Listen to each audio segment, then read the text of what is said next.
Sorry if that music video seemed a little bit too epic. I do tend to go overboard sometimes. But I've always wanted to make a video with that particular music as the background. So I've been off YouTube for a little while now, and some of this footage is already a bit old.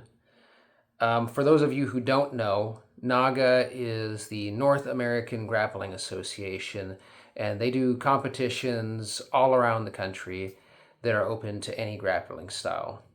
But like 95% of the people who compete are like BJJ, Brazilian Jiu-jitsu guys. So I actually did train my Hapkido students to compete in NAGA, but however, I have to give full disclosure. It wasn't a bunch of me just teaching them traditional Hapkido techniques. It actually involved cross-training, so I invited instructors from collegiate wrestling, Brazilian Jiu-jitsu, and catch wrestling to come to my school. We probably had at least two lessons from each of those styles, and then we practiced what they showed us. And it was actually a really good experience. We did design these really cool rash guards for the Hapkido class just for the competition. And when we were there at NAGA, we actually got a lot of compliments. That was probably the main thing we got complimented on, is we had really cool rash guards. I was very happy with that design, actually. So why would a self-defense instructor do a competition like NAGA? The short answer is it just makes my students tougher and better fighters.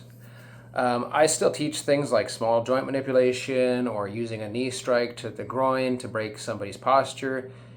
These are things you couldn't do in a competition.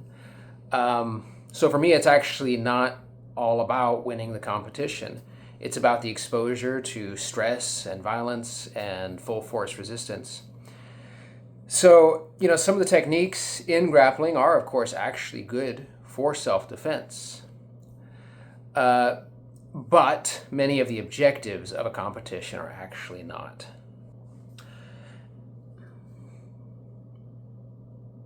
This partly answers another question: why don't I do a competition style?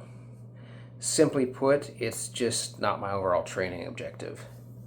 However, if I was to do a competition grappling style, I can tell you exactly which styles I would spend more time studying.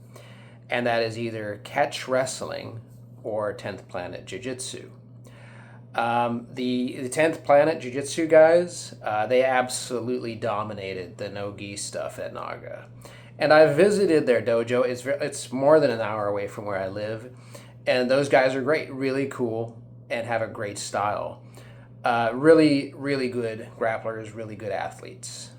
Again, though, some of the things they do would be very impractical for, say, a soldier or a bodyguard or even somebody in a street fight.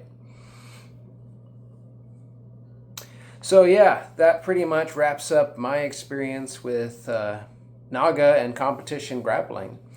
But it's been a while since I've put out any videos, so I'm going to try to put some out. I've got a little free time on my hands. I've been very busy the last few years. And yeah, so hopefully you'll be seeing a little more of me from now on.